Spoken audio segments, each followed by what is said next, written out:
So the Ranveer Singh phone is here. I mean, the Nothing Phone 2A is here. The phone that Nothing hopes to become a huge success in India. And specifically because of that, I'm going to break the flow, my regular flow of how I do videos.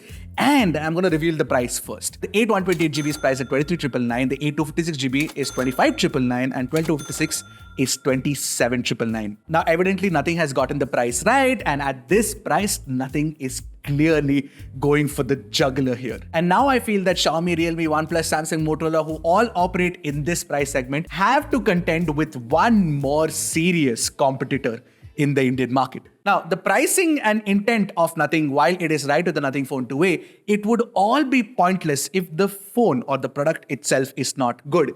And that is where I come in. We have evaluated it extensively, and this is our detailed review of the phone itself. So stay tuned till the end and you will get your answer on whether you should consider the Nothing Phone 2A or go with some other brand. If you're here for the first time, I'm Ershad, you're watching Trakin English, your destination for detailed, incisive gadget reviews. Now, the first thing that stands out about the Nothing Phone 2A is definitely the unique design language. It wouldn't be far-fetched for me to say that, there is no other brand that makes phones that look this outlandish and yet attractive. Now, unlike the Phone 1 or the Phone 2, where you had glass on the rear, you have polycarbonate on the Phone 2A, and that is where Nothing has saved costs. But this is also see-through polycarbonate, and it is a transparent design like you can see for yourself. And this transparent design is damn nice, and the first thing that actually catches your attention is definitely those two eyes, or the fresh eyes like Nothing likes to call it, the camera module. And I like this symmetrical design. It looks very, very attractive. And the other thing is, since it's plastic, the camera module is also fused on the back itself. And it has been placed in such a way that there is absolutely no table wobble. Look at this. Yeah, I mean, if you do this, but most of the time you'll be tapping like this. Pretty awesome. And do you see that coil-like structure below the camera module? Well, that's apparently for NFC. Again, a very nice touch if you ask me, because I've seen a lot of people struggling to find out where the NFC touch point is on many phones. With Nothing, you know that's the coil. Now, initially when Nothing showed me the phone, I was like, the glyphs don't exist, right? But they do. The three strips around the camera module, they are the glyphs. So the entire back is not filled with flashy LED lights. It's only those three strips, and they've been placed aesthetically. In fact, I like this implementation better because it's slightly more subtle. And every single glyph related feature that you can think of is present here. So obviously the glyphs light up when you get notifications or calls. You also get the flip to glyph feature. The music composer is present. And you also have that glyph progress feature for Uber and Zomato. Plus now there's Google Calendar integration as well. Truth be told, Nothing could have just made this a transparent design with no glyph lighting and called it a day, primarily because it's priced under Rs 25,000. But I'm really glad that Nothing is sticking to its design ethos and continuing the whole glyph lighting functional aspect of the phone itself. Now, I want to know from current Nothing users, are you actually using the glyph light pattern, consciously or unconsciously?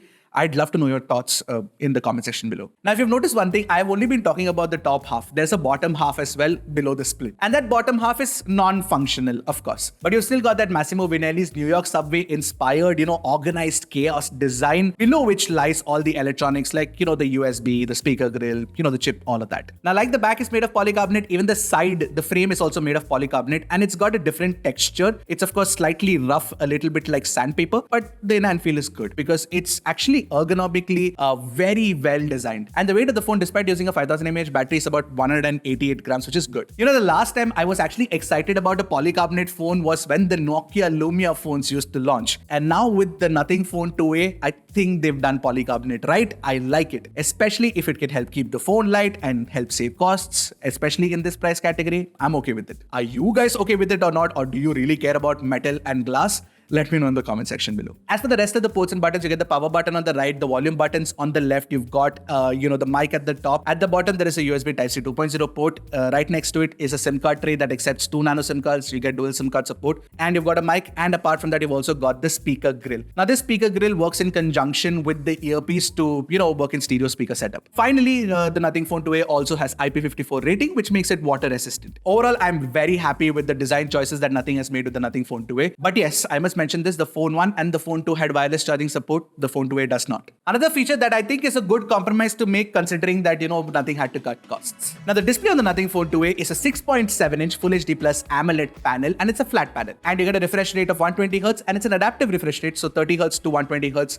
It sort of switches between depending on, whatever content is playing on your screen. That apart, it's a 10-bit panel. You've got HDR support as well, but you get HDR support only on YouTube. It's not available on Netflix. Netflix hasn't whitelisted the phone. Now, one thing I like about the front front of the phone is the fact that you have extremely symmetrical, fairly slim bezels all around. Now, this kind of symmetry is something that we see in premium phones, and to see that in a mid-range phone is very refreshing. That apart, even the punch hole has been moved from the side to the center now, which is a very good move. Plus, you also get Corning Gorilla Glass 5 protection on the front of the Nothing Phone 2A, which is good. Now, I did test the display's color accuracy. I used the phone in natural mode, and I feel that the display is not very color accurate. It could have been slightly better in being closer to neutral, but that's not really the case. I also did test out the HDR performance, especially when I was watching YouTube videos. And in that as well, I feel that the HDR tuning hasn't been done well. First thing I noticed is when the phone detects that an HDR video is playing, it has this janky animation switch, and you can tell that, nothing is trying to brighten the screen. And the brightening of screen causes, the brighter portions to get overexposed a lot. Anyway, talking about the brightness itself, you get 1300 nits of peak brightness when you're watching HDR content, 1100 nits of peak brightness in HBM mode, which is basically when you take the phone outside and the auto mode switches on. And the sunlight legibility is actually very, very good. It's definitely much better than the phone one for sure. That apart, even the typical brightness, when you push the manual slider off the brightness meter, that goes up to 700 nits as well. By the way, the display also has a very high PWM dimming of 2160 Hz, which means that low light flicker will be kept at bay, especially when you're,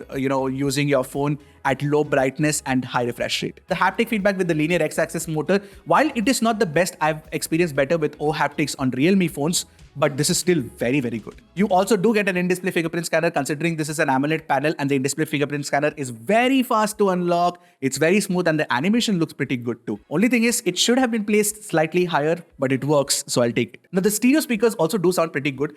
It's not very loud, but it is crisp and it is detailed, which is something that I expect from phones, and Nothing has delivered on that front. Take a listen to it for yourself and let me know what you guys think.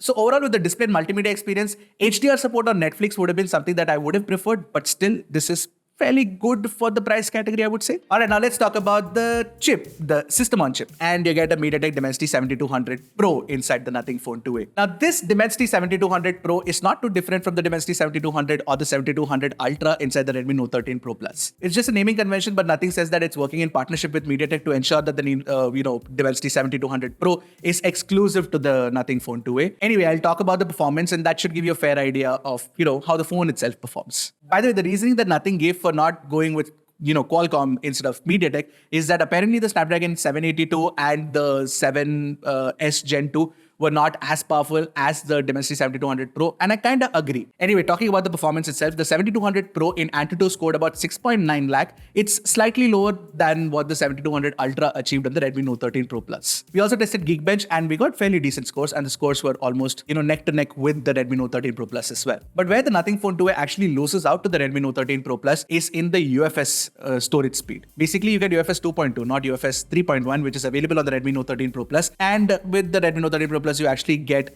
double the read-write speeds compared to the Nothing Phone 2A. But the Nothing Phone 2A impresses with the fantastic performance tuning, especially considering the fact that the phone doesn't throttle and doesn't get hot at all. Because we generally run this CPU throttle test 40 threads for 30 minutes, and in that, the Nothing Phone 2A scored 91% CPU stability in gaming mode and 92% in regular mode, and this is definitely higher than the 84% that we managed to achieve with the Redmi Note 13 Pro Plus. Even the 3D Mark wireless test GPU stability was pretty good. That's not a problem either. In fact, I even played Genshin Impact on the phone to test it out for 30 minutes. This is not required on the Nothing Phone 2A, primarily because that game is meant for flagship phones, but still the Nothing Phone 2A did impressively well because we use the same settings at highest graphics at 60 frames per second, and the 7200 Pro still returned about almost close to 40 FPS average, which is very, very good. Of course, there were some drops in the graph, but it was still very stable, and the skin temperature didn't get too hot either. And that performance tuning actually comes in handy when you're using the phone regularly and not just for gaming. You can use it for gaming, but when you're actually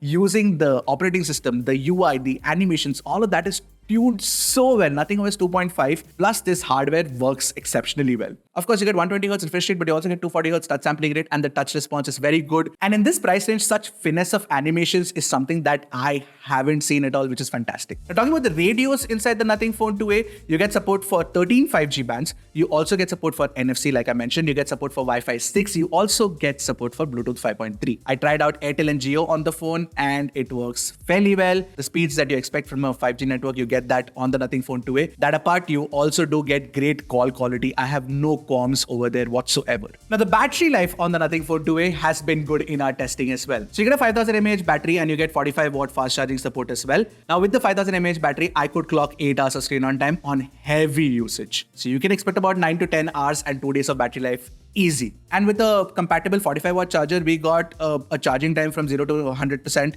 of about 1 hour, 5 minutes, which is again not too bad, not the best, but still very good. So battery experience has been good too. But the best part about the Nothing Phone 2a is definitely the software experience. The phone is running the latest Nothing OS 2.5 based on Android 14, and Nothing is also promising 3 years of software updates and 4 years of security updates. Now, of course, I like the fluidity of the animations and how the UI has been tuned. It's fast and smooth. But the most important thing that I like about the Nothing OS 2.5 experience is the fact that there is absolutely no pre-installed bloatware. I'm glad that Kalpe is very, very particular about this. This is something that I hope that they continue with their company ethos. But that about some of the features on the software are very useful, especially the lock screen widgets. I really like them because with the lock screen widgets, you get quick settings. And these quick settings are directly accessible, which ensures that you do not miss the alert slider or the mute switch. Because what I've done is I've set the silent ringer option over there, the quick setting option over there, and the mobile data, I can switch it off and on from the lock screen itself, or I can put the phone in flight mode.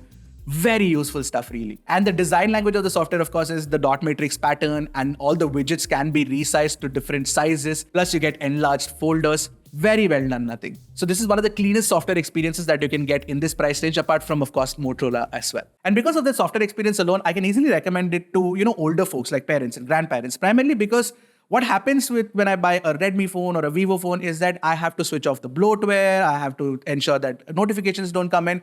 If I cannot do all of that, and if that is too much of a hassle, then I can definitely go with like a Nothing Phone 2a with the Nothing OS 2.5 experience, or even a Motorola. Until now, the Nothing Phone 2a experience has been very, very good. But cameras have been inconsistent in my testing period. So you get 250MP cameras, you get 50MP primary and 50MP ultrawide, and on the front you get a 32MP selfie camera. So the hardware is very, very good. But the software tuning, maybe not so much. There is some work left. One thing that impressed me about the primary camera is the HDR performance when shooting landscapes. The highlights are well controlled, and the algorithm definitely pulls in a lot of details from the shadows as well. But it's so inconsistent that the HDR performance when you're shooting people against the light is not very good. Sometimes I did see some bloom, and sometimes, the shadows didn't have as much details like I would have liked. But the detail retention and the sharpness of this primary camera has been very good. That's something I really like. Another thing I noticed with the color tuning is that the reds are generally deepened a little too much and they look a little too bright sometimes. But one thing I liked about the primary camera is that the low light performance is actually impressive. Because with the night mode, the pictures do get very bright. But even without the night mode, the camera is pretty capable. Especially in this shot, which you can see the comparison of the building and the night sky. In the night mode, the night sky is a little too blue, but the night sky on the non-night mode shot is actually very good. In fact, I also like the low light performance of the camera primarily because the algorithm doesn't use any aggressive noise correction to sort of smoothen out the details. So the details are present, but the noise is also there. Noise is not generally bad. That's something that you have to keep in mind. Like I told about the white balance issue, sometimes when I was shooting under white light indoors, it would pick the wrong white balance entirely and it would make it warm. Again, the skin tones were also very inconsistent. Sometimes I got really good, close to accurate skin tones, and the other times, not so much. And the portrait mode with the primary camera hasn't been tuned really well. Now with the ultra wide angle camera, while it's a high resolution 50MP camera, one thing I noticed with it is that it is very erratic with focus. Many shots that we took were out of focus, and I don't know why. You have to be very patient with the ultra wide angle camera to get an in focus shot. But when you do get an in focus shot, it's sharp enough. But the low light performance of the ultra wide angle camera is not that great. As for the color science consistency of the ultra wide angle camera with the primary, it's not too bad, but the ultra wide angle camera is slightly muted in terms of colors. But the one area where the Nothing Phone 2a impresses is in the selfie camera performance. You get a lot of details. The skin tones when the white balance is right is absolutely fantastic. And especially the portrait mode algorithm has been tuned so well. The semantic segmentation or the edge cutout and even the bokeh drop-off looks so good. In fact, even the 1080p 60 FPS video recording that we did with the selfie camera, we were impressed with it. The skin tones were good, there were enough details, the EIS, the electronic image stabilization was good too. Of course, the sound quality could have been slightly better, but this is still good enough. This is the selfie camera video shot using the Nothing Phone 2a. However, you do not get 4K video recording option using the front camera, which is a bit of a letdown. But if it does good 1080p 60 FPS, I'll take it. With the rear cameras, the primary and the ultra wide, you get the option to shoot 4K 30 FPS videos. But the quality of the videos, I wasn't very satisfied with it. Especially with the primary camera, I noticed a lot of jankiness in the electronic image stabilization, where the frame would wobble a bit. That apart, there was some noise even in bright daylight shots and some HDR issues as well. So overall, with the Nothing Phone 2a, the selfie camera performance is stellar, but Nothing definitely needs to improve the camera performance of the ultra wide and the primary camera with a software update. So fingers crossed. So I'm going to say it outright. The Nothing Phone 2a is going to be one of my most recommended phones, not just under 25,000 rupees, but under 30,000 rupees as well. Because even if there are flaws with the phone, which phone doesn't have flaws? You can actually kind of overlook them because of the other experiences that you get with it. Many of the phones in this price class don't even get half of the things that Nothing Phone 2a gets right. From a uniquely distinctive design ID to clean, bloatware-free software experience, very good performance, very good battery life. There's a lot to like about the Nothing Phone 2a. The only thing I hope that Nothing gets right is the distribution and the service. Now with the distribution, what I mean is that it definitely needs more of an offline presence as well, because this is a phone that needs to be held and used in the hand to experience what it feels like. Hopefully Nothing fixes that. Also, hopefully Nothing fixes the service center situation, primarily because I've been noticing a lot of Nothing users complaining about that. But as a product, the Nothing Phone 2a is a winner for me. What do you guys think of the Nothing Phone 2a? Do you like it? Do you not like it? What would your suggestions be to the Nothing team? Do let them know in the comment section below. I'm definitely certain that they will be watching this video. That apart, I'm pretty certain that you guys would want me to do some comparison of the Nothing Phone 2a against any other phone. I'd love to know what would you like to see. So I'll see you guys in the next video. Until then, keep tracking and stay safe.